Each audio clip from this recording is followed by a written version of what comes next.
Good morning and hello, everyone. Happy 2026 and welcome back to Behind the Bower.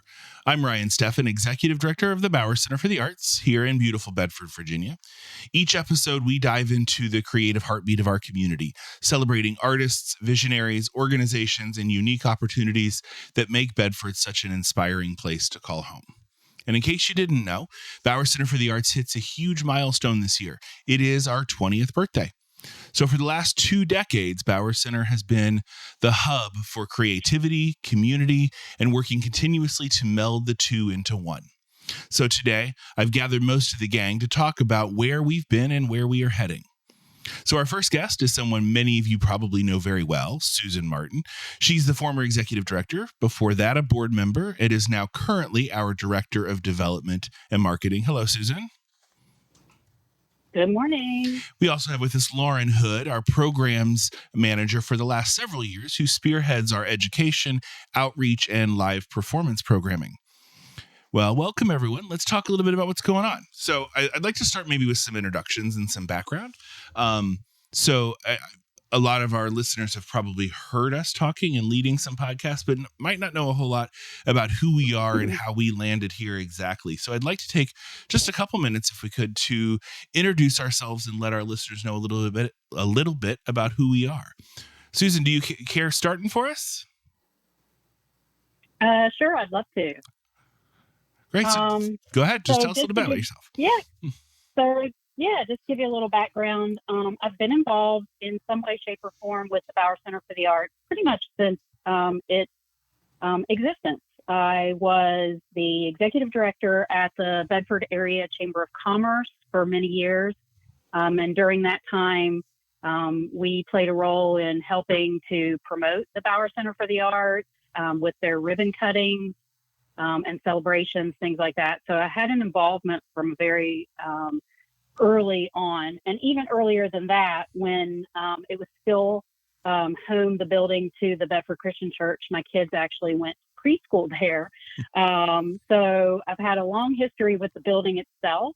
And my kids also, we were going through all of our items at home and cleaning out, obviously, when I was making a move. And we came across my daughter's first work of art that was hung in one of the first elementary art shows at Bower Center for the Arts. It still had the little frame on it. It still had the little card that, said what grade she was in and her teacher and everything. So it was kind of neat to come across that item. And for, something that I forgot, that I was actually a parent that was coming to Bower Center for the Arts very early on to celebrate kids in the area. But anyway, I also joined the board of directors while I was still working at the Chamber of Commerce. And I think I served on the board 3, maybe 4 years prior to becoming the executive director. It was an opportunity that presented itself while I was serving on the board. I've always been involved. My 30 plus year career has been in nonprofit management, and it just was the perfect opportunity for me to remove myself from the board and apply for the job. And fortunately, in 2019, I got that position and served as the executive director for 6 years, and then have now moved into the director of development and marketing. I'm in my first year, so I will be celebrating 7 years as a staff member with the Bower Center in July this year. Wow. And I have enjoyed every moment of it. It's just been wonderful. Great. Thank you. Lauren, you're a little bit newer. You've not been around for maybe quite as long as Susan, but tell us a little bit about yourself and how you landed here at the Bower Center. Yeah. So I had moved. So I went to Liberty University. So that's how I was first introduced to, I guess, this area, Lynchburg, Bedford Forest area. Did my time at Liberty, moved back home after college. And then my boyfriend, now husband, at the time we'd been together for 5 years at that point and were wanting to take the next step, get married, get engaged. So I moved back into Lynchburg, started working as a bank teller. And during that time, I was looking for more of a like a career other than just a job that kind of was helping with rent type of thing. And in that I found the Bauer Center, the program coordinator position at the time for Bauer Center, and I applied. And luckily I was able to chat with Susan and some of the board members. And yeah, I was lucky enough to grab that position. I've been with Bauer for almost 3 years. It'll be 3 years in May. And it's been a crazy fun ride. Congratulations. So, yeah, thank you. And you didn't mention it, but I know that it's there. What's your arts background? Yeah, so I grew up in the performing arts. I was a theater kid. I did theater. I was in choir. I was a competitive dancer for 10 years. So I was very, very involved in the performing arts up through until about college. So yeah. Great. Thank you. All right. And it feels a little weird to talk about myself, but I'm the last one in the row, so I guess I need to say that. So, I moved to the Bedford area from Cincinnati just about 4.5 years ago. My husband came home to help take care of his mother, who has since unfortunately passed this past November. But she was 96, and he just felt like it was the right time to come home. And I was a high school teacher. I had been teaching English and theater for 21 years. I was ready for a change. I loved teaching, but I also knew that I was doing it because I was good at it and not because I loved it. And I just felt like for me personally, I needed to make a shift. So we kind of almost on impulse, packed up and moved. So I resigned my job in April and we were here in June. So, Wow. it's a little scary, to pack up everything and move into a town where you literally know nobody, and not have a job. Yeah. That was the other fear, is we both moved here with no jobs, no plan. We're like, well, I guess we'll figure it out. Yeah. I will say I was very lucky. I landed as a bartender in Bedford. I was the bartender at Beale's Brewery. That sounds really silly. Being a bartender is not that different than teaching sometimes. What I did find, though, is it was the best way for me to meet so many people in this town. Because, sometimes you move in and you have a really hard time building a community and finding your people. So I'm very thankful that was the path that I ended up taking. I'm not going to say that craft beer was ever my passion or bartending, but it was great to meet people. And this is where I'm going to throw Tony Henneman's name out here, because Tony was a guest at the bar and found out that I had an arts background. And so had kind of, just slowly passed some information on to me. I was also looking for some people. So I took a class. I took a wheel throwing class. I'm terrible at wheel throwing, but I did it with my niece. And that was the first time I'd walked in the doors of the Bauer Center. And what I realized is there were the people I was looking for. Like the people at the bar were great. The people at the Bauer Center were the people I was looking for. If any of you know Tony, she's super persuasive. And so she pressured me to try and join the board. And so I met with Susan and I met with other board members, and I joined the board about 3 years ago. I was on the board for just under 2 years and actually resigned in a similar path to Susan. The communications coordinator position opened up. And I was looking for something that felt meaningful. And the Bauer felt meaningful to me. So I applied for that job. I was doing the communications coordinator position, which is mostly website work, greeting people at the door, talking about rentals. And then magic happened and suddenly here I am. So I love being here. I love that we have such a super strong team. Unfortunately, one person on our team couldn't be here today. We'll have a whole different episode with him. His name is Alpha Masakwai. He is our new exhibits coordinator. Great guy. And you'll get to meet him a little bit later on. He just couldn't be here today.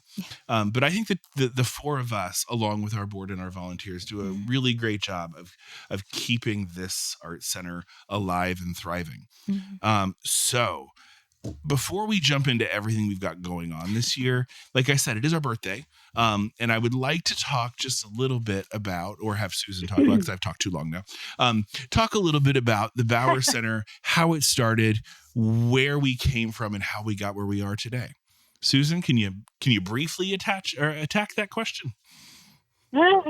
Sure. I'm not going to go into a ton of detail, and I'm probably not the best expert, but just from my time at the Bauer Center, obviously, I think everybody knows we came into existence in 2006.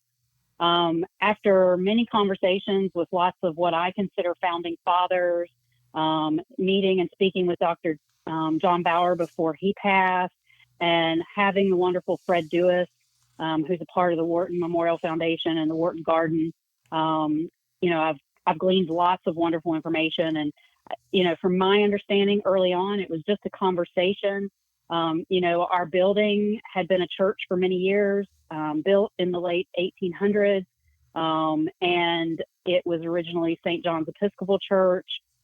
Lastly, it was the Bedford Christian Church, and as those churches expanded and grew and built new properties and moved on, the building became available. And Fred says that, kind of Dr. Bauer and he had some conversations and about, how with it being right next door to the Wharton Garden and the historic properties, what could they do to maintain that structure, and not let it become dilapidated or, be an eyesore to the community, and how it could improve economic development. And Dr. Bauer generously came to Fred and donated the money to purchase the building. And the ideas that spun around were some kind of art center. And Dr. Bauer was interested in doing something to leave a legacy and a memory for his mother and father, who were very involved in the Bedford community. Lifelong residents. His dad was mayor. His mom was very involved in lots of organizations, and from my understanding, very into the garden club and things like that. And that's kind of where it started. So the building was purchased and started out as just, I think early on it was, in the beginning, it was kind of an art center to help support the arts in the community and artists in the community. And I think that they struggled a little bit financially because it was the Bedford Academy for the Arts when it first started, and then it was renamed Bauer Center for the Arts shortly thereafter. It was under the Wharton Memorial Foundation umbrella for the first 10 years. So it was managed by that board of directors, and the funds and everything were funneled through that nonprofit organization. And in 2016, they made the decision to let Bauer Center for the Arts, for a better word, go out on its own. So they formed their own board of directors for the Bauer Center for the Arts, received their nonprofit status, and the Wharton Memorial Foundation generously donated the building to the Bauer Center for the Arts at that time so that it becomes its own organization. And then the rest is kind of history. Through a lot of upgrades, in 2016, obviously there was a major upgrade to the building. And again, thanks to a very generous donation from Dr. Bauer, they were able to do the addition to the front of the building, which helped with taking it away from less looking like a church to looking like an arts and cultural center. And over the years, the programming has developed and grown immensely. For the first 10 plus years, Sarah Broughton was the executive director, and she did an amazing job just bringing the arts to the community and really launching Bauer Center for the Arts and making it what it is today. And like I said, then I was very excited to get involved not long after that time period. I just hope that the community is aware of, one, how hard it is to manage a nonprofit organization, keep it running and keep it open, but also how extremely fortunate they are to have an arts and cultural center in their community. Areas our size, like Bedford, there isn't one in every town. People may think that, but it's not. And when guests and tourists come into our area, they are just amazed that an area our size has such a wonderful arts and cultural center to offer to our community. And I hope folks realize how important that is. Yeah, yeah. I will echo. I did not know when I got into this job how hard it was going to be to run a nonprofit. Um, you warned me, but I was not totally aware of that. And another thing I'd love to echo, first of all, is how grateful we are to the Wharton Foundation and our community for really kind of setting us up to be able to do this, and to be a thriving arts center. And then, I have a fun little story. This past, about a week and a half ago, the World Weavers had their fairy ball, and they brought in influencers in the Dungeons and Dragons world. I didn't know that this was a whole thing until they were all there. And they brought guests from all over the state, sometimes from all over the country. There were people that flew in from Maryland and Texas. And one of the things I kept hearing over and over is their amazement that this small little town, first of all, was as beautiful as it is, and then has such a cool and well-developed art center for the small town that it is. And sometimes we take it for granted when we live here, what we have, but to hear all of them talk about how amazing they thought it was, and they wished that their small towns could have art centers like ours. So I love that. Absolutely. Yeah. So 20 years, we've adopted the motto this year. It's going to be where art meets community. And honestly, that's what we've been doing all along. It's not a new idea, but it is important for me to find ways to deepen and to strengthen that connection between our community and arts. So this year, you're going to notice a few changes, both physically to the building a little bit, as well as, even things like we've shifted our hours to try to be more accessible to our community. But I think one of the things I'm most excited about, and maybe proud to do, because it was the first big thing that I feel like I was able to do, was I challenged Lauren to ramp up our programming. And after she got through the shock of like, how much do you want to do? What do we want to do? We have put together, I believe, a really great year of programming for arts for everybody in our community, across generations, across ability levels, across backgrounds. So Lauren has been hustling to do that, to get those programming areas all fleshed out for the year. So outreach, concerts and performances, educational opportunities like our classes and camps. So you wear a lot of hats, Lauren. So like I said here, let's try those on one at a time. So I want to start with outreach, because I think for me personally, that's the most important thing that we do. Yeah. I was a kid that the arts found me, and that found purpose for me. And it was through outreaches, through my own school and my own arts community in my hometown in Indiana, that really drove that for me. So we have two really great outreach programs. Both I'm going to credit to the brainchild of Susan. One is CAB Kids, Creative at the Bauer Kids, and the other one is our Heartworks program. Can you tell us a little bit about each one of those and what we're doing with those? Yeah, absolutely. So I'll start with our Heartworks, and that one for me is like, it is such a highlight. Like, it is every time I get to see our groups come in. So we bring in it's a couple of different things. It's really an umbrella of things.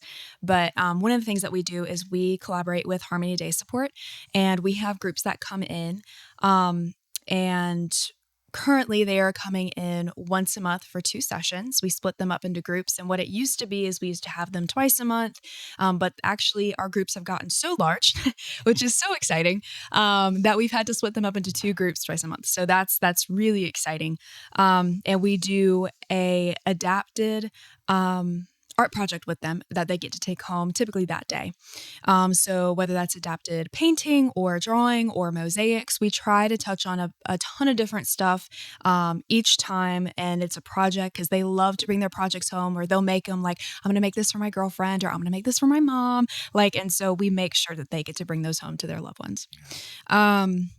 So that one's just like a special place in my heart for Heartworks. Another umbrella that we kind of keep in with our outreach of Heartworks is we do a lot of like homeschool programs. We do just bringing arts out into the community, like expanding it beyond our community, or into our community, not beyond our community. But so those are some fun things that we do. For our CAP Kids, we have 6 CAP Kids. Those are some really fun things that we've got. Some some awesome things that we've got lined up, some things that we've had in the past that are fan favorites, like our opera on the James. We have those twice, one in the spring and one in the fall. Yeah. And then I do want to remind everybody, Cab Kids, by its mission, is working really hard to bring arts to families at a free or reduced price. And this year we were able to keep everything on the free level.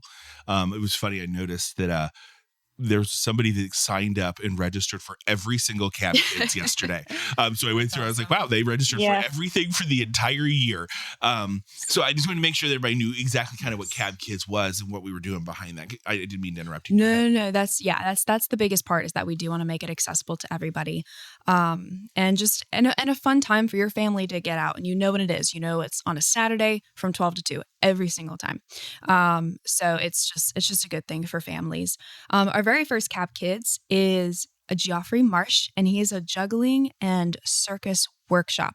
So he'll do a phenomenal juggling circus performance for students, and then those students will get to participate in their own circus workshop. So that is something that we are really, really excited for, because not only do they get like this fun, entertaining performance by Geoffrey, but we also get they get to be involved. And so like that's a super exciting one that we've actually, as long as I've been here, we've not had it. So that's a new fun thing. Next one's going to be Opera on the James. If I can quickly interject with that one, just because I want to give credit where credit is due. Yes. Jeffrey is a touring artist with the Virginia Commission for the Arts. Yes. And we have a touring artist grant to support bringing him into the area. So I think he's going to be wonderful. And I think it's a great opportunity for kids and families to kind of dive into the performing arts, but in a fun manner. So we're very appreciative to the VCA for supporting that. Yeah, absolutely. Our next one, we've got Opera on the James. They're coming in February, and then I believe coming over in the fall as well. October, I think. October? Yes. So they'll be doing the Magic Flute as well as Cinderella. And so if you've not been to an Opera on the James performance, Opera on the James takes classical opera and they turn it into an entertainment for kids in this play, and they're phenomenal, and it introduces the students to opera and the performing arts. And then how we do it is they perform, they then have a Q&A with the artists, and then we do a fun art activity afterwards that is represented by the story they just saw. So that one's a really exciting one if you've not been to one of our Opera on the James's performances. Following that one, we have our Hello Summer Creative Kickoff. That's just our classic summer kickoff. Lots of stations with fun art activities to really just help your family kick off the summer, get outside. So that one's a really exciting one. And then we've got Tyrone Travis. So he is a puppeteer. And that one is a super cool one that we're just excited about all of them. I'm going to say we're excited about every single one. We're lucky to have the Virginia Commission of the Arts for that as well. Absolutely. We pulled him off of that roster as well. I was super excited when we saw it. Yes, he's so fun. So students will see a puppetry performance, and then they will get to make their own puppets after. So that's super cool. Our Opera on the James for Cinderella for October 10th. And then we finish up the season with our Jingle Bell Jamboree. We had this hosted after the Bedford Christmas Parade this past December. And a lot of y'all showed up and showed out. We were so thrilled to have you guys. We will continue that again. So all of ours are Saturdays from 12 to 2, but this special one is following the parade. So it's a 1 to 3 kind of situation.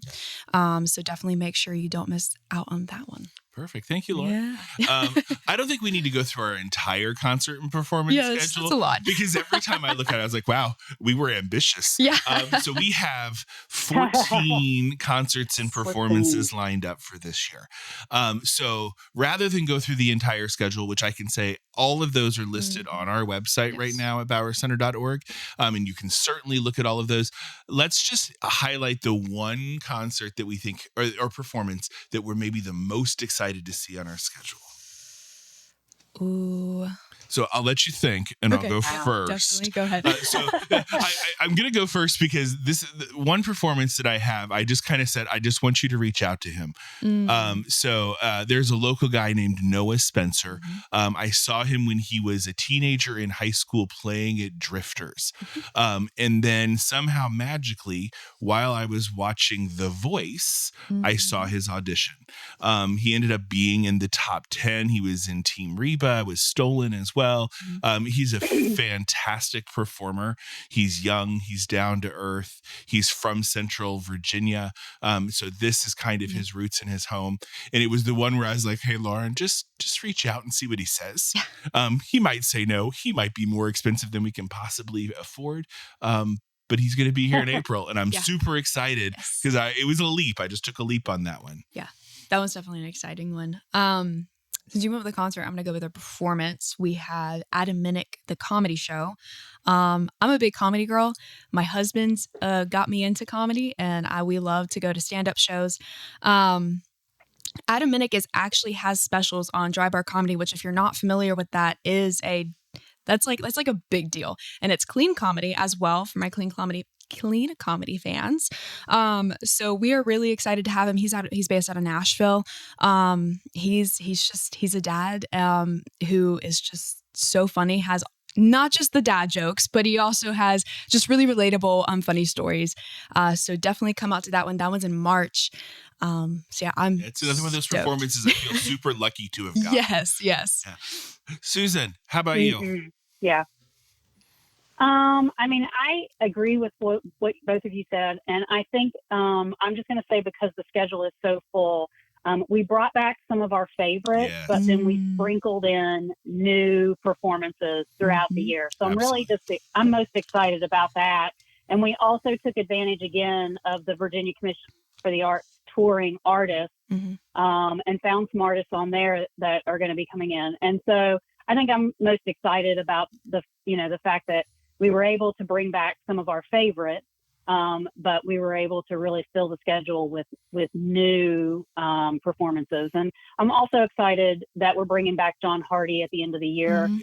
Folks really love his one-man show, A Christmas Carol. And it's been a couple of years since we hosted him, and everybody loves a great holiday performance. And so I'm excited that we're bringing him back as well at the end of the year. Yeah, it's a full schedule, but I do love that it's a balance of things, of artists that we've had before that are artists that our community love, and then artists that they've maybe never heard of that we're just kind of stretching them and throwing in some new people. So, I'm not going to touch on the rest of this. I feel like we've got a whole lot going on. I will say, if you don't know, the Bauer Center also has rotating exhibits. We have about 6 to 7 exhibits a year, including our annual Curry Bauer exhibit, our annual National Juried exhibit. This year, we have an exhibit called Art in Motion, which is either art that is in motion or art that depicts motion. Sorry, I'm having a hard time saying this. Along with, our Bedford County Public Schools exhibits are also going to be with us. We have lots of classes, particularly in clay and mosaics. I counted them up last night. We currently have 50 classes listed for our winter session. Anywhere from, like I said, clay to mosaics to children's theater, to painting, to jewelry workshops. We've got a little bit of everything for everyone. And again, all of those can be found under the education tab on our website. We are still bringing back our 3 major annual events this year. So the annual murder mystery is going to be Mutiny and Murder, A Pirate's Last Voyage. That's going to be in February on the 21st. The Art of Pairing, and a little nod to Dr. Bauer and our history, is going to be The Art of Pairing Bauer at the Bayou, looking a little bit at just the bayou of Louisiana and Mississippi. That's going to be on October 17th. And then we have our annual Mistletoe Makers Market on Small Business Saturday on November 28th. So those annual events are going to be back again this year for us. So I'm looking at our time thinking we talked forever. So what I will say is, it's hard to believe, honestly, that the 4 of us make all this happen. And that's not really fair to say, because the four of us plan it, the four of us orchestrate it, but it cannot happen without the help of volunteers, as well as the financial support of our community and the people and the companies that sponsor us. So I'll give just a quick little pitch. I am always looking for volunteers who want to do anything. Yeah. We have something for everyone. If you want to sit as a gallery attendant and a docent and talk to guests about the exhibits as they walk in, I have a volunteer spot for you. If you want to help out with concerts and performances, we have a spot for you. If you want to get your hands dirty with the Heartworks program or the Cab Kids crafting and activities or arts activities, we have a spot for you. If you reach out to me at the Bauer Center, r.steffen@bowercenter.org. You can email me if you are interested, or info@bowercenter.org. I will find a way to use your volunteer skills. And Susan, as our new Director of Development and Marketing, I'm going to let you talk for just a second about how they can help us out in a financial way. Well, I mean, I would be remiss if I didn't mention the fact that, I mean, it takes a village to support our organization and keep it running and operational. We want to keep our fees to our community for participating in classes, concerts, performances as affordable as possible. But the only way we can do that is if we have outside support to help to offset our operational expenses. I mean, there's just no ifs, ands, or buts about it. And we're so extremely grateful to our community and our individual donors, our grant supporters from grants and foundations, and then also our business support. Those are all areas that I'm more than welcome to speak with anybody about how they could get involved in supporting financially the Bauer Center for the Arts. We have various ways to do that through individual donations. They can do monthly contributions, annual contributions.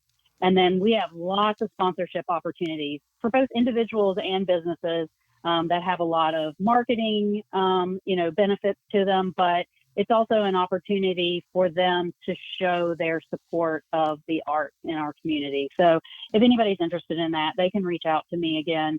And all of my contact information is on our website at bowercenter.org. Yeah, we definitely thank those sponsors for helping us keep it affordable, because that is part of Art for Everyone, is that we can make it affordable and accessible to everyone. All right, I think it's time for us to wrap up. We've got so much going on here at Bauer Center for the Arts, where art meets community, and we're striving to do just that, to bring the arts to our community. So I just want to highlight a few of the things that we've got going on for January and February, not the whole year. We're going to kick off our first concert with Nightcap on January 31st. It is the first show of that 14-show performance season, and it's going to be sponsored this year by First Bank and Trust, Destination Bedford, and WNRN. February 7th, with the support of Virginia Commission for the Arts and the Greater Lynchburg Community Foundation, we have Joffrey Marsh doing his juggling and circus performance and workshop free of charge through our Cab Kids program. Then we're going to invite you to don your best pirate gear and your best pirate accent with our 5th annual interactive murder mystery, Mutiny and Murder, A Pirate's Last Voyage, that we do with our friends from Jump Into Mystery. That's going to be on February 21st. Tickets are already selling for that. It's going to be a great time. Closing out February, we have a doubleheader on Saturday the 28th. Opera on the James Young Tyler Artist program will present The Magic Flute at noon for the second Cab Kids event, and Patty Doherty Quartet will take the stage at 6:00 p.m. All right. If you want to register for any of these amazing programs options, or if you just need any details on any of them, you can head on over to bowercenter.org. You can follow our social media pages. You can sign up to receive our newsletter, or you can just stop by and we'll talk to you about it. Thank you all so much for listening. Thank you, Lauren. Thank you, Susan, for joining me this morning. And we'll see you at the Bower.